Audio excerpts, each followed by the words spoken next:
ನಮಸ್ಕಾರ ಗೆಳೆಯರೇ, ನಾನು ನಿಮ್ಮ ಮೂಡ್ನಾಕುಡ್ ಶಿವರಾಜ್. ಗೆಳೆಯರೇ, ರಾಜ್ಯದಲ್ಲಿ ಪರಪ್ಪನ ಅಗ್ರಹಾರದ ಪ್ರಕರಣ ರಾರಾಜಿಸುತ್ತಿದೆ. ಅಲ್ಲಿ ಏನೋ ಇದರದ್ದು ಕೊಲೆ ಆರೋಪಿ ದರ್ಶನ್ ಹಾಗೂ ಮತ್ತೊಬ್ಬ ಕೊಲೆ ಆರೋಪಿ ಯಾರು ವಿಲ್ಸನ್ ಗಾರ್ಡನ್ ನಾಗ, ಹಾಗೆ ಅವನ ಸಹಚರ ಧರ್ಮ, ಮತ್ತೊಬ್ಬ ಸಹಚರ ನಾಗರಾಜು, ಮತ್ತೊಬ್ಬ ಸಹಚರ ಕುಳ್ಳ ಸೀನಾ, ಇವರೆಲ್ಲರೂ ಸೇರಿ ಪರಪ್ಪನ ಅಗ್ರಹಾರದಲ್ಲಿ ಎಲ್ಲರೂ ಚೇರ್ ಹಾಕ್ಕೊಂಡು ಒಂದು ಟೇಬಲನ್ನು ಇಟ್ಕೊಂಡು ಎಲ್ಲರೂ ಕಾಫಿ ಕುಡಿತಾ ಇದ್ದಾರೆ, ಸಿಗರೇಟ್ ಹೊಡಿತಾ ಇದ್ದಾರೆ. ಇದರ ಬಗ್ಗೆ ಒಂದು ದೊಡ್ಡ ಇಡೀ ರಾಜ್ಯಾದ್ಯಂತ ಒಂದು ದೊಡ್ಡ ಬ್ಲಾಸ್ಟ್ ನ್ಯೂಸ್ ಆಗಿದೆ. ಇದರ ಬಗ್ಗೆ ಸರ್ಕಾರ ಕಾನೂನು ಕ್ರಮ ಜರುಗಿಸಬೇಕು ಅಂತ ಹೇಳಿ ಮೊದಲು 7 ಜನ, ನಂತರ 9, ನಂತರ ಒಟ್ಟಾರೆ 12 ಜನರನ್ನು ಏನು ಪರಪ್ಪನ ಅಗ್ರಹಾರದ ಜೈಲು ಸಿಬ್ಬಂದಿಗಳನ್ನು 12 ಜನರನ್ನು ಅಮಾನತುಗೊಳಿಸಿದ್ದಾರೆ. ಅದರಲ್ಲಿ 3 FIRಗಳನ್ನು ಹಾಕಿದ್ದಾರೆ.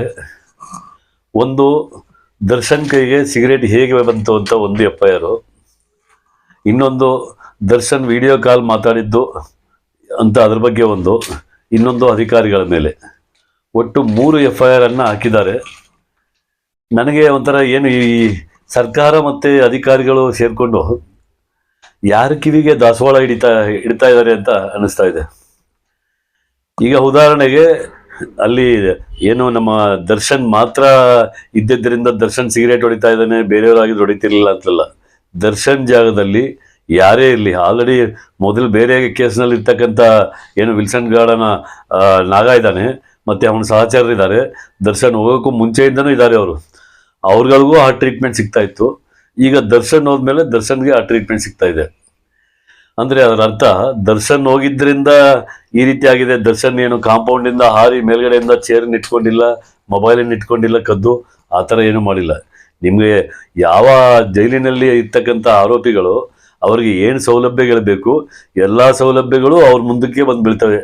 ಯಾಕೆಂದರೆ ಸಿಗರೇಟ್ ಬೇಕು ಅಂದವನಿಗೆ ಸಿಗರೇಟ್ ಕೊಡ್ತಾರೆ ಅಲ್ಲಿನ ಸಿಬ್ಬಂದಿ, ಬೀಡಿ ಬೇಕಾದವನಿಗೆ ಬೀಡಿ, ಎಣ್ಣೆ ಬೇಕಾದವನಿಗೆ ಎಣ್ಣೆ, ಗಾಂಜಾ ಬೇಕಾದವನಿಗೆ ಗಾಂಜಾ, ಈ ರೀತಿ ಯಾವ್ಯಾವ ಸೌಲಭ್ಯಗಳು ಬೇಕು ಎಲ್ಲ ಸೌಲಭ್ಯಗಳು ಸಹ ಅದು ಪರಪ್ಪನ ಅಗ್ರಹಾರ ಜೈಲು ಅಂತ ಸುಮ್ಮನೆ ನಾಮಕಾವಸ್ಥೆ ಇರೋದು.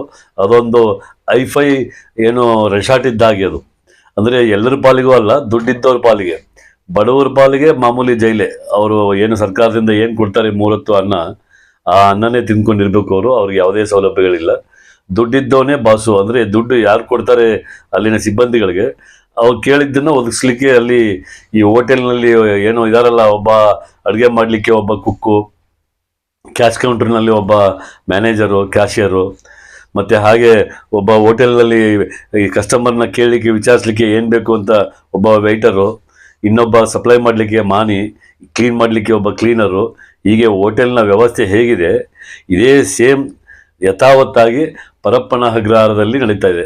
ಅಂದರೆ ಅಲ್ಲಿನ ಸಿಬ್ಬಂದಿಗಳು ಏನು ಅಲ್ಲಿ ಹೋಗ್ತಕ್ಕಂತಹ ಆರೋಪಿಗಳನ್ನು ಏನು ಸರ್ಕಾರ ಅಥವಾ ನ್ಯಾಯಾಲಯದಿಂದ ಅವರು ಆರೋಪಿಗಳು ಅಥವಾ ಅಪರಾಧಿಗಳು ಅಂತ ಅಲ್ಲಿ ಏನು ಫಿಕ್ಸ್ ಆಗಿ ನ್ಯಾಯಾಲಯದ ಮುಖಾಂತರ ಜೈಲಿಗೆ ಹೋಗಿರ್ತಾರೆ, ಅವ್ರಿಗೆ ಏನು ಶಿಕ್ಷೆ ಆಗಬೇಕು, ಅವ್ರಿಗೆ ನೀಡಬೇಕಾದ ಸೌಲಭ್ಯಗಳೇನು, ಅದು ಸರ್ಕಾರದ ನಿಯಮದಲ್ಲಿ ಬೇರೆ ಬೇರೆ ಇರ್ತದೆ. ಆದರೆ ಅಲ್ಲಿನ ಸಿಬ್ಬಂದಿಗಳು ಹಣದ ಮೋಹಕ್ಕೆ ಬಿದ್ದು ಆರೋಪಿಗಳಿಗೆ ಏನೇನು ಬೇಕು ಎಲ್ಲ ಸೌಲಭ್ಯಗಳನ್ನು ಕೊಡ್ತಾರೆ. ಈಗ ಉದಾಹರಣೆಗೆ ಈ ಸರ್ಕಾರ ಯಾರ ಮೇಲೆ ಕ್ರಮ ಕೈಗೊಳ್ಬೇಕಾಗಿತ್ತು, ಯಾರ ಮೇಲೆ ಕ್ರಮ ಕೈಗೊಳ್ಬೇಕು, ಯಾರಿಗೆ ಶಿಕ್ಷೆ ಕೊಡಬೇಕು, ಇದ್ರ ಬಗ್ಗೆ ನಡೆದ ಪ್ರಕರಣದ ಬಗ್ಗೆ. ಇದು ಬೆಂಗಳೂರಿನ ಪರಪ್ಪನ ಅಗ್ರಹಾರದಲ್ಲಿ ಮಾತ್ರ ನಡೆದ ಪ್ರಕರಣ ಅಲ್ಲ.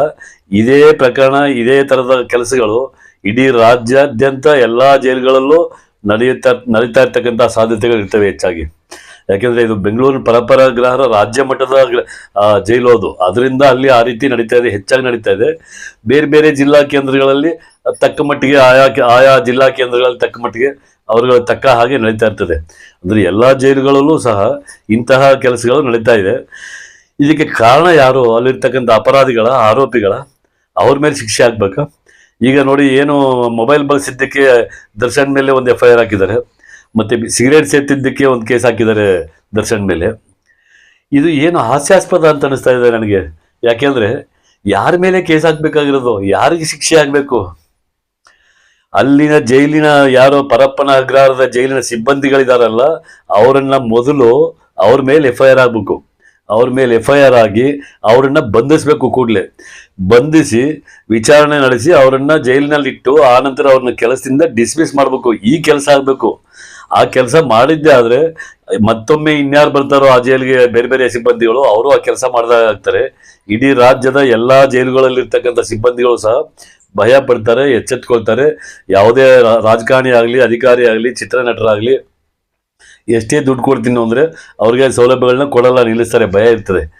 ಈಗೇನು ನಾಮಕಾವಸ್ಥೆಗೆ 12 ಜನ ಅಧಿಕಾರಿಗಳ ಸಿಬ್ಬಂದಿಗಳನ್ನ ಸಸ್ಪೆಂಡ್ ಮಾಡಿದ್ದಾರೆ. ಏನು ಅದೇನು ಶಿಕ್ಷೆನ ಅದು? ತಲೆದಂಡ ಅಂದ್ರೆ ಯಾವ ತಲೆದಂಡ ಏನ್ರಿ? ಅದೊಂದು ಶಿಕ್ಷೆನ ಅದು ಸಸ್ಪೆಂಡ್ ಅನ್ನೋದು? ತಲೆದಂಡ ಅಂದ್ರೆ ಯಾವ ವ್ಯಕ್ತಿ, ಯಾವ ಕೆಲಸಗಾರ ಯಾವ ಇಲಾಖೆಯಲ್ಲಿ ಸರಿಯಾಗಿ ಕೆಲಸ ಮಾಡ್ದೇನೆ ಸರ್ಕಾರಕ್ಕೆ ವಿರುದ್ಧವಾಗಿ, ಸಾರ್ವಜನಿಕ ನೀತಿ ನಿಯಮಕ್ಕೆ ವಿರುದ್ಧವಾಗಿ ಯಾವನ್ ಕೆಲಸ ಮಾಡ್ತಾ ಇರ್ತಾನೋ ಅವನನ್ನ ಒದ್ದು ಓಡಿಸ್ಬೇಕು ಮನೆಗೆ. ಆಗ ಮುಂದೆ ಬಂದವನು ಕೆಲಸ ಕಳ್ಕೊಬೇಕಾಗುತ್ತೆ ಅನ್ನೋ ಭಯದಿಂದ ಅವನು ಪ್ರಾಮಾಣಿಕವಾಗಿ ಕೆಲಸ ಮಾಡ್ತಾನೆ. ಅದು ಬಿಟ್ಟು ತಲೆದಂಡ ಅಂದ್ಬಿಟ್ಟು ಸಸ್ಪೆಂಡ್ ಮಾಡಿ 3 ತಿಂಗಳಾದ್ಮೇಲೆ ರಿವೋಕ್ ಮಾಡೋದಾದ್ರೆ ಅವ್ರೆಲ್ಲಿ ಬುದ್ಧಿ ಕಲಿತಾರೆ? ಗೊತ್ತು ಅವ್ರಿಗೆ ಸಸ್ಪೆಂಡ್ ಅಂದ್ರೆ ಮಾಮೂಲಿ ರೆಸ್ಟ್, ಆರಾಮ್ಸೆ 3 months.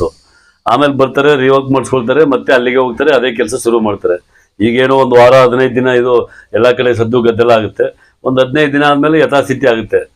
ಪ್ರತಿಯೊಬ್ಬ ಜೈಲಧಿಕಾರಿ ದಿನದಲ್ಲಿ 3 ಶಿಫ್ಟ್ ಮಾಡ್ತಕ್ಕಂಥ 3 ಜನ ಜೈಲಧಿಕಾರಿಗಳು ಒಂದು ದಿನಕ್ಕೆ 60,000 ರಿಂದ 70,000 ರೂಪಾಯಿ ಲಂಚ ಹೊಡಿತಾರೆ ಅಂತಂದ್ರೆ ಅವ್ರಿಗೆ 3 ಜನದಿಂದ ಒಂದು ದಿನಕ್ಕೆ 2,10,000 ರೂಪಾಯಿ ಕಲೆಕ್ಷನ್ ಅವ್ರಿಗೆ ಅವ್ರದ್ದು. ಅಂದ್ರೆ ಯಾರು ಆರೋಪಿಗಳಿದ್ದಾರೆ ಜೈಲಿನಲ್ಲಿ, ಅಪರಾಧಿಗಳಿದ್ದಾರೆ, ದುಡ್ಡುಳ್ಳವರು, ಅವರಿಂದ ಕಿತ್ತು ಅವ್ರಿಗೆ ಬೇಕಾದಂತಹ ಸೌಲಭ್ಯಗಳನ್ನು ಕೊಟ್ಟು, 1 ಪ್ಯಾಕ್ ಸಿಗರೇಟ್ಗೆ 2,000, 1 ಕಟ್ ಬೀಡಿಗೆ 500 ರೂಪಾಯಿ, ಈ ರೀತಿ ಪಡ್ಕೊಂಡು ಲೂಟಿ ಮಾಡಿ ಅವರನ್ನ ಫುಲ್ ಬರ್ಬಾದ್ ಮಾಡಿ ಅವ್ರಿಗೆ ಆರೋಪಿಗಳಿಗೆ ಸೌಲಭ್ಯಗಳನ್ನ ಕೊಡೋದು, ಇವರು ದುಡ್ಡು ಮಾಡ್ಕೊಂಡು ಮನೆಗೆ ಹೋಗೋದು. ಅದರಲ್ಲಿ ಯಾವ್ಯಾವ ಮಂತ್ರಿಗಳಿಗೆ ಎಷ್ಟೆಷ್ಟು ಹೋಗುತ್ತೋ, ಯಾವ್ಯಾವ ಶಾಸಕರಿಗೆ ಎಷ್ಟೆಷ್ಟು ಹೋಗುತ್ತೋ ಅದು ಇದ್ದೇ ಇರ್ತದೆ ಎಲ್ರಿಗೂ. ಯಾಕೆಂದ್ರೆ ಯಾವುದೇ ಅಧಿಕಾರಿಗಳು ಭ್ರಷ್ಟಾಚಾರ ಮಾಡಬೇಕಾದ್ರೆ, ಅದ್ರ ಕೆಟ್ಟ ದಾರಿಯನ್ನು ನಡಿಬೇಕಾದ್ರೆ ಯಾವುದೇ ಕಾರಣಕ್ಕೂ ಸರ್ಕಾರದ ಬೆಂಬಲ ಇಲ್ಲದೆ, ಸಂಬಂಧಪಟ್ಟ ಸಚಿವರ ಬೆಂಬಲ ಇಲ್ಲದೇನೆ ಯಾವ ಕಾರಣಕ್ಕೂ ಅವನು ಕೆಟ್ಟ ದಾರಿ ಹಿಡಿಲಿಕ್ಕೆ ಸಾಧ್ಯವೇ ಇಲ್ಲ. ಇಷ್ಟೊಂದು ಪ್ರಜಾಪ್ರಭುತ್ವ ಮತ್ತೆ ಏನು ಇಷ್ಟೊಂದು ನಮ್ಮ ವ್ಯವಸ್ಥೆನಲ್ಲಿ ಆಡು ಹಗಲೇ ಈ ರೀತಿ ಲೂಟಿ ಮಾಡಬೇಕಾದ್ರೆ ಯಾವ ಅಧಿಕಾರಿಗಳು ಸಹ ಈ ಮಟ್ಟಕ್ಕೆ ಧೈರ್ಯ ಮಾಡಲಿಕ್ಕೆ ಸಾಧ್ಯವೇ ಇಲ್ಲ. ಮೇಲ್ಮಟ್ಟದ ಅಧಿಕಾರಿಗಳು, ಮೇಲ್ಮಟ್ಟದ ರಾಜಕಾರಣಿಗಳ ಬೆಂಬಲ ಖಂಡಿತ ಅವ್ರಿಗೆ ಇದ್ದೇ ಇರ್ತದೆ. ಆದ್ರಿಂದಲೇ ಅವರು ಮೂರು ಬಿಟ್ಟವರು ಊರು ದೊಡ್ಡವರು ಅಂತೇಳಿ ಲೂಟಿ ಮಾಡಲಿಕ್ಕೆ ಅವರು ಇಳಿದಿರೋದು ಅವರು. ಆದ್ದರಿಂದ ಈ ವ್ಯವಸ್ಥೆ ಬದಲಾಗಬೇಕು ಅಂದರೆ ಸಸ್ಪೆಂಡ್ ಅಲ್ಲ, ಸಂಬಂಧಪಟ್ಟ ಅಧಿಕಾರಿಗಳ ಮೇಲೆ FIR ಹಾಕಿ ಅವರನ್ನ ಜೈಲಿಗೆ ಕಳಿಸ್ಬೇಕು. ಅವರನ್ನ ಆ ನಂತರ ಕೆಲಸದಿಂದ ವಜಾ ಮಾಡಬೇಕು. ಸುಮ್ಮನೆ ಆಂತರಿಕ ಸಮೀಕ್ಷೆ ಮಾಡ್ತೀವಿ, ಆಂತರಿಕ ತನಿಖೆ ನಡೆಸ್ತೀವಿ ಅಂದರೆ ನೀವೇ ಸೇರ್ಕೊಂಡು ಯಾವ ತನಿಖೆ ನಡೆಸ್ತೀರಾ? ಏನೋ ಒಂದು ಓದ ಪುಟ್ಟ ಬಂದ ಪುಟ್ಟ ಮಾಡಿ 3 ತಿಂಗಳಾದ್ಮೇಲೆ ರಿವೋಕ್ ಮಾಡ್ತೀರಾ, ಮತ್ತೆ ಅಲ್ಲಿಗೆ ಹಾಕ್ತೀರಾ, ಇಲ್ಲ ಇನ್ನೊಂದು ಜೈಲಿಗೆ ಹಾಕ್ತೀರಾ. ಅದರಿಂದ ಏನು ಪ್ರಯೋಜನ ಆಯಿತು? ಆದ್ರಿಂದ ಅವ್ರುಗಳು ಪ್ರಾಮಾಣಿಕವಾಗಿ ಕೆಲಸ ಮಾಡಬೇಕು ಅಂದ್ರೆ ಮುಂದೆ ಬಂದವರು ಈ ತರ ಏನು ಕೆಟ್ಟ ಅಖಾಡಕ್ಕೆ ಇಳಿದಿದ್ದಾರೆ ಈ ರೀತಿ ಲೂಟಿ ಮಾಡ್ಲಿಕ್ಕೆ, ಇವ್ರುಗಳನ್ನ ಒದ್ದು ಒಳಗಡೆ ಜೈಲ್ಗೆ ಹಾಕ್ಬೇಕು, ಜೊತೆಗೆ ಅವರನ್ನ ಕೆಲಸದಿಂದ ವಜಾ ಮಾಡಬೇಕು. ಹಾಗಾದ್ರೆ ಮುಂದೆ ಬಂದಂಥವರು ಪ್ರಾಮಾಣಿಕವಾಗಿ ಕೆಲಸ ಮಾಡಲಿಕ್ಕೆ ಅವ್ರಿಗೆ ಮೈನಲ್ಲಿ ಭಯ ಇರ್ತದೆ. ಈ ಮೂರು ಬಿಟ್ಟವರು ಊರು ದೊಡ್ಡವರು ಅಂದಾಗೆ ಅವ್ರಿಗೆ ಬೆಂಬಲ ಕೊಟ್ಟು ಈ ರೀತಿ ನಾಮಕಾವಸ್ಥೆ ಮಾಡಿದ್ರೆ, ತಿಪ್ಪೆ ತಾರಿಸಿದ್ರೆ ಏನ್ ಪ್ರಯೋಜನ ಆಯಿತು? ಸಮಾಜದಲ್ಲಿ ಏನ್ ಸುಧಾರಣೆ ಆಗ್ತದೆ ಇದು? ಆದ್ರಿಂದ ಆರೋಪಿಗಳು ಏನ್ ಮಾಡಿದ್ದಾರೆ ಮೊನ್ನೆ ಪರಪ್ಪನ ಅಗ್ರಹಾರದಲ್ಲಿ, ಆ ಆರೋಪಿಗಳು ಅಪರಾಧಿಗಳು, ಅವ್ರು ಯಾರ್ದೂ ತಪ್ಪಲ್ಲ. ಆ ತಪ್ಪು ಮಾಡಲಿಕ್ಕೆ ಕಾರಣ ಯಾರು? ಅಲ್ಲಿನ ಪರಪ್ಪನ ಅಗ್ರಹಾರದ ಸಿಬ್ಬಂದಿಗಳೇ ಕಾರಣ. ಆದ್ದರಿಂದ ಅದನ್ನ ಫೋನ್ ಹೆಂಗಪ್ಪ ಇಟ್ಕೊಂಡಿದ್ದೆ ನೀನು, ಈಗ ಇಟ್ಕೊಂಡಿದ್ದ, ಆ ಕಡೆ ತಿರ್ಕೊಂಡಿದ್ದ, ಈ ಕಡೆ ತಿರ್ಕೊಂಡಿದ್ದ, ನೀನು ವಿಡಿಯೋ ಕಾಲ್ ಮಾಡ್ಬೇಕಾದ್ರೆ ಯಾವ ಬಟನ್ ಒತ್ತದೆ, ನೀನು ಆ ಕಡೆಯಿಂದ ಯಾರು ಮಾತಾಡ್ತಿದ್ರು, ನೀನೇನಂದೆ ಬುಡೆ ಕುಣಿಸ್ತಾ ಅಥವಾ ಹಿಂಗದ ಕೈ ಸಿಂಬಲ್ ಮಾಡ್ದ ಅಂತ ಅವನನ್ನ ತನಿಖೆ ಮಾಡೋ ಬದಲು ಅವನ ಕೈಗೆ ಮೊಬೈಲ್ ಹೆಂಗ್ ಬಂತು? ಅಲ್ಲಿ ಇಡೀ ಪರಪ್ಪನ ಅಗ್ರಹಾರದಲ್ಲಿ ಮೊಬೈಲ್ ವರ್ಕ್ ಆಗದೆ ಇರೋ ತರ ಜಾಮರ್ ಹಾಕಿದ್ರಲ್ಲ, ಜಾಮರ್ನ ಓಪನ್ ಮಾಡಿದವನು ಯಾರು? ಅವನ ಕೈ ಮೊಬೈಲ್ ಹೆಂಗ್ ಬಂತು? ಮೊಬೈಲ್ ಕೊಟ್ಟವ್ರು ಯಾರು? ಇದನ್ನ ಕಂಡಿಡಿರಿ, ಅವ್ರನ್ನ ಕಂಡಿಡಿಬೇಕು. ಅಲ್ಲಿ ಚೇರ್ ಹಾಕಿ 4 ಜನಕ್ಕೂ ಚೇರ್ ತಂದು ಕೊಟ್ಟನಲ್ಲ, ಚೇರ್ ತಂದು ಕೊಟ್ಟವನು ಯಾರು? ಆ ಚೇರ್ ತಂದು ಕೊಟ್ಟವನಿಗೆ ಚೇರ್ ಹಾಕು ಅಂತ ಹೇಳಿದವನು ಯಾರು? ಆ ಚೇರ್ ಎಲ್ಲಿಂದ ಬಂತು? ಟೀ ತಂದು ಕೊಟ್ಟವ್ರು ಯಾರು, ಟೀ ಎಲ್ಲಿಂದ ಬಂತು, ಟೀ ಕೊಡಕ್ಕೆ ಹೇಳಿದವ್ರು ಯಾರು, ಇದರ ಬಗ್ಗೆ ಸಮಗ್ರ ತನಿಖೆ ಆಗಬೇಕು. ಆ ಸಂಬಂಧಪಟ್ಟ ಪರಪ್ಪನ ಅಗ್ರಹಾರದ ಎಲ್ಲ ಅಧಿಕಾರಿಗಳನ್ನು ಒಬ್ಬರನ್ನೂ ಬಿಡದೆ ಅವರನ್ನ ಎಲ್ಲರನ್ನೂ ಅವ್ರ ಮೇಲೆ FIR ಹಾಕಿ ಸೂಕ್ತ ಕಾನೂನು ಕ್ರಮ ಜರುಗಿಸಬೇಕು, ಒದ್ದು ಜೈಲಿಗೆ ಹಾಕಬೇಕು. ಜೈಲಿನಿಂದ ಈಚೆ ಬಂದಾಗಲೇ ಅವರನ್ನ ಕೆಲಸದಿಂದ ವಜಾ ಮಾಡಬೇಕು ಅವರನ್ನ. ಹಾಗಾದರೆ ಮಾತ್ರ ಶುದ್ಧೀಕರಣ ಮಾಡಲಿಕ್ಕೆ ಸಾಧ್ಯನೇ ಹೊರತು ಇಲ್ಲಿ ನಾಮಕಾವಸ್ಥೆಗೆ ನೀವೇನೇ ಮಾಡಿದ್ರು ತಿಪ್ಪೆ ತಾರಿಸ್ಲಿಕ್ಕೆ, ಜನಗಳ ಕಣ್ಣೋರಿಸ್ಲಿಕ್ಕೋಸ್ಕರ ಮಾಡ್ತಾ ಇದ್ದೀರಾ ಅಂತ ಅರ್ಥ. ನೀವು ಆಂತರಿಕ ತನಿಖೆ ನಡೆಸ್ತೀವಿ ಅಂದ್ರೆ ಯಾವ ಆಂತರಿಕ ತನಿಖೆ ನಡೆಸ್ತೀರಾ? ಸರ್ಕಾರ ಮಾಮೂಲಿ ಎಲ್ಲ ಅವ್ರವ್ರ ಕಳ್ಕಳ್ರ ಸಂತೆ ಇದ್ದಾಗ ಅವ್ರವರೇ ಮಾಡ್ತಾರೆ, 3 ತಿಂಗಳಾದ್ಮೇಲೆ ಮತ್ತೆ ಮುಚ್ಚಾಕ್ಬಿಟ್ಟು ಕಳಿಸ್ತಾರೆ. ಆಂತರಿಕ ಸಮೀಕ್ಷೆಗೆ ಅದು ಸರಿ ಬರಲ್ಲ, ಅದು ಸರಿ ಇರಲ್ಲ. ಅದು ಆದ್ರಿಂದ ಅದು ಸಮಗ್ರ ತನಿಖೆ ಆಗಬೇಕು. ಬಹಿರಂಗವಾಗಿ ಅವ್ರ ಮೇಲೆ FIR ಹಾಕಿ ಅವರನ್ನ ಜೈಲಿಗೆ ತಳ್ಳಬೇಕು. ಸಮಗ್ರ ತನಿಖೆ ನಡೆಸಿ ಕೆಲಸದಿಂದ ವಜಾ ಮಾಡ್ಬೇಕು ಅವರನ್ನ. ಹಾಗಾದ್ರೆ ಮಾತ್ರ ಅಲ್ಲಿಯ ವ್ಯವಸ್ಥೆ ಹಂಗಿದೆ. ಅಲ್ಲಿ ಈಗ ದರ್ಶನ್ ಒಬ್ಬನೇ ಮಲಗ್ತಾ ಇರ್ತಾನೆ ಪಾಪ. ನಿಮ್ಗೆ ಯಾವನೋ ಹೋಗಿ ಸಿಬ್ಬಂದಿ ದುಡ್ಡಿನ ಆಸೆಗೆ, ಸರ್ ಒಬ್ಬರೇ ಮಲಗಿದ್ದೀರಾ ಬೇಜಾರು ನಿಮ್ಗೆ, ನಿಮ್ಮ ಹತ್ರಕ್ಕೆ ಪವಿತ್ರವಾಗಿ ಅವ್ನ ಕಳಿಸ್ಲಾ ಅಂತ ಹೇಳಿದ್ರೆ ಬೇಡ ಅಂತ ಹೇಳ್ತಾನೆ ಅವನು. ಅದಕ್ಕೊಂದು 2 ಲಕ್ಷ ಕೇಳಿದ್ರೆ ಅವನು, ಇವನು ದುಡ್ಡಿದೆ ಪಾಪ ಕೊಡ್ತಾನೆ ಅವನು, ಅವನಿಗೆ ಬೇಕಾ ನಿಮ್ಗೆ ಅಂತ ಕೇಳಿದ್ರೆ ಬೇಡ ಅಂತ ಹೇಳ್ಬೇಕಾ? ಅವನು ಬೇಡ ಅಂತ ಹೇಳ್ಬೇಕಾ ಇಲ್ಲ ಆಯ್ತು ಅಂತ ಹೇಳ್ಬೇಕಾ? ಅದನ್ನ ಯಾರು ನಿಮ್ಗೆ ಬೇಕಾ ಅಂತ ಕೇಳ್ತಾನಲ್ಲ ಅವನದು ಪನಿಷ್ಮೆಂಟ್, ಅವನು ತಪ್ಪು, ಅವನು ಅಪರಾಧಿ, ಅವನನ್ನ ಜೈಲಿಗೆ ಹಾಕ್ಬೇಕು. ದರ್ಶನ್ನಲ್ಲ, ಅದು ದರ್ಶನ್ ಒಬ್ಬನೇ ಅಂತಲ್ಲ, ದರ್ಶನ್ ಜಾಗದಲ್ಲಿ ಯಾರೇ ಇರಲಿ ಸೌಲಭ್ಯಗಳನ್ನ ಬಳಸ್ಕೊಂಡ ಅಪರಾಧಿಗಳದಲ್ಲ ಅಪರಾಧ. ಆ ಸೌಲಭ್ಯಗಳನ್ನ ವ್ಯವಸ್ಥೆ ಮಾಡ್ತಾರಲ್ಲ ಯಾರು, ಈ ಸರ್ಕಾರದಿಂದ ನೇಮಕಗೊಂಡಂತಹ ಕ್ರಿಮಿನಲ್ಗಳು, ಅಪರಾಧಿಗಳು, ಆರೋಪಿಗಳು ಏನು ಲೂಟಿ ಮಾಡ್ಲಿಕ್ಕೋಸ್ಕರ ಹಣದ ಮೋಹಕ್ಕೆ ಬಿದ್ದು ಅಪರಾಧಿಗಳ ಜೊತೆ ಕೈ ಜೋಡಿಸಿ ಅವ್ರಗಳಿಗೆ ಎಲ್ಲ ಸೌಲಭ್ಯಗಳನ್ನು ಕೊಡ್ತಾ ಇದಾರಲ್ಲ, ಮೊದಲು ಅವ್ರಗಳನ್ನ ಬಂಧಿಸಿ ಜೈಲಿಗೆ ಹಾಕ್ಬೇಕು, ಅವ್ರನ್ನ ಕೆಲಸದಿಂದ ವಜಾ ಮಾಡಬೇಕು. ಅವ್ರದ್ದು ತಪ್ಪು. ಅಲ್ಲಿರ್ತಕ್ಕಂಥ ಅಪರಾಧಿಗಳು ಏನ್ ಬಳಸ್ಕೊಂಡ್ರು ಸೌಲಭ್ಯನ, ಅವರೆಲ್ಲ ಅಪರಾಧಿಗಳು, ಅವ್ರದ್ದು ಅಪರಾಧ ಇಲ್ಲ ಈ ವಿಚಾರದಲ್ಲಿ. ಎಲ್ಲಾ ಸೌಲಭ್ಯಗಳನ್ನು ಒದಗಿಸ್ತಕ್ಕಂತಹ ಅಲ್ಲಿನ ಸಿಬ್ಬಂದಿಗಳು ದೊಡ್ಡ ಅಪರಾಧಿಗಳು, ದೊಡ್ಡ ಕಳ್ಳರು. ಅವರು ಹಣದ ಮೋಹಕ್ಕೆ ಬಿದ್ದು ಈ ವ್ಯವಸ್ಥೆಯನ್ನ ಹಾಳು ಮಾಡ್ತಾ ಇರ್ತಕ್ಕಂತಹ ಸಿಬ್ಬಂದಿಗಳನ್ನ ಮೊದಲು ಕೆಲಸದಿಂದ ವಜಾ ಮಾಡಬೇಕು, ಅವ್ರನ್ನ ಜೈಲಿಗೆ ತಳ್ಳಬೇಕು. ಹಾಗಾದರೆ ಮಾತ್ರ ಈ ಪ್ರಕರಣಕ್ಕೆ ಒಂದು ಬೆಲೆ ಸಿಗ್ತದೆ, ಜನಗಳಲ್ಲೂ ಒಂದು ನಂಬಿಕೆ ಬರ್ತದೆ, ಸರ್ಕಾರದ ಮೇಲೂ ಗೌರವ ಬರ್ತದೆ. ಇಲ್ಲ ಅಂದ್ರೆ ಮಕ್ಕಿ ಓದಾ ಪುಟ್ಟ ಬಂದ ಪುಟ್ಟ ಅಂತ ತೇಲ್ಸ್ಬಿಟ್ರೆ ಏನು ಮಾಡೋಕ್ಕಾಗಲ್ಲ. ಸರ್ಕಾರದ ನೀತಿ ನಿಯಮಗಳು ಏನು ಅಂತ ಜನ ಎಲ್ಲ ಅರ್ಥ ಮಾಡ್ಕೊಳ್ತಾರೆ. ಇದು ದುಡ್ಡು ಮಾಡ್ಲಿಕ್ಕೋಸ್ಕರ ಇದೊಂದು ರೂಟ್ ಅಷ್ಟೇ, ಈ ರೀತಿ ಬರ್ತದೆ. ಆದ್ದರಿಂದ ಇದು ಸಮಗ್ರವಾದ ತನಿಖೆಯಾಗಿ ಅವ್ರನ್ನೆಲ್ಲ ಜೈಲಿಗೆ ಹಾಕಬೇಕು, ಅವ್ರನ್ನ ಕೆಲಸದ ವಜಾ ಮಾಡಬೇಕು. ಹಾಗಾದಾಗ ಈ ಪ್ರಕರಣಕ್ಕೆ ಒಂದು ನ್ಯಾಯ ಸಿಕ್ಕದಾಗ ಆಗ್ತದೆ. ಅದರಿಂದ ಇಲ್ಲಿ ತನಿಖೆ ನಡೆಸಬೇಕಾದ್ದು ಏನು, ಯಾರು ಜೈಲಿನಲ್ಲಿ ಇರ್ತಕ್ಕಂಥ ಇವನು ಯಾರು ಮೊಬೈಲ್ ಕರೆ ಮಾಡಿಕೊಟ್ನೆಲ್ಲ ವಿಡಿಯೋ ಕಾಲ್ ಧರ್ಮ, ಅವನನ್ನಾಗಲಿ ದರ್ಶನನ್ನಾಗಲಿ, ಅಥವಾ ಮಾತಾಡಿದ್ನಲ್ಲ ಯಾರು ಇವನು ವೇಲು ಅವನನ್ನಾಗಲಿ, ಈ ಫೋಟೋ ತೆಗೆದ ವೇಲು, ಅಲ್ಲಿ ಹೊರಗಡೆ ವಿಡಿಯೋ ಕಾಲ್ ಮಾತಾಡಿದಂತಹ ಸತ್ಯ, ಇಲ್ಲಿ ವಿಡಿಯೋ ಕಾಲ್ ಮಾಡಿಕೊಟ್ಟ ಧರ್ಮ, ಮಾತನಾಡಿದ ದರ್ಶನ್, ಇಂಥವ್ರ ಮೇಲೆಲ್ಲ ಕ್ರಮ ಕೈಗೊಳ್ಬೇಕಾಗಿರೋದು. ಇದಿಷ್ಟು ಡೈರೆಕ್ಷನ್ ಕೊಟ್ಟಂತಹ ಈ ವ್ಯವಸ್ಥೆ ಮಾಡಿದಂತಹ ಅಧಿಕಾರಿಗಳ ವಿರುದ್ಧ ಕ್ರಮ ಕೈಗೊಳ್ಬೇಕೇ ಹೊರತು ಅಪರಾಧಿಗಳನ್ನ ತನಿಖೆ ನಡೆಸಬೇಕಾದ ಅವಶ್ಯಕತೆ ಏನೂ ಇಲ್ಲ ಅಂತ ನನ್ನ ಅಭಿಪ್ರಾಯ. ಅಲ್ಲ, ಅವ್ರಿಗೆ ಎಲ್ಲಿಂದ ಬರ್ತದೆ ಫೋನು, ಎಲ್ಲಿಂದ ಬರ್ತದೆ ಕಾಫಿ?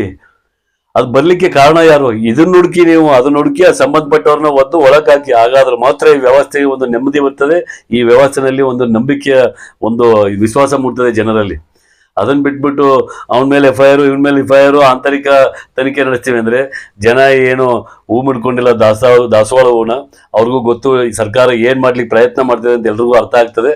ಆದ್ರಿಂದ ಸಂಬಂಧಪಟ್ಟ ಅಧಿಕಾರಿಗಳು, ರಾಜಕಾರಣಿಗಳು ಇನ್ನಾದರೂ ಪ್ರಕರಣವನ್ನ ಗಂಭೀರವಾಗಿ ಪರಿಗಣಿಸಿ ತಕ್ಕ ಸಂಬಂಧಪಟ್ಟ ಅಧಿಕಾರಿಗಳಿಗೆ ತಕ್ಕ ಶಿಕ್ಷೆಯನ್ನು ಒದಗಿಸಿ ಅವರನ್ನ ಕೆಲಸದಿಂದ ವಜಾಗೊಳಿಸಬೇಕು, ಅವರನ್ನ ಜೈಲಿಗೆ ಕಳಿಸಬೇಕು. ಹಾಗಾದರೆ ಮಾತ್ರ ಸಾಮಾನ್ಯ ಜನರಲ್ಲಿ ಒಂದು ನಂಬಿಕೆ ಮೂಡ್ತದೆ ಅಂತ ಹೇಳ್ತಾ ತಮ್ಮೆಲ್ಲರಿಗೂ ಧನ್ಯವಾದಗಳನ್ನು ಅರ್ಪಿಸ್ತೇನೆ.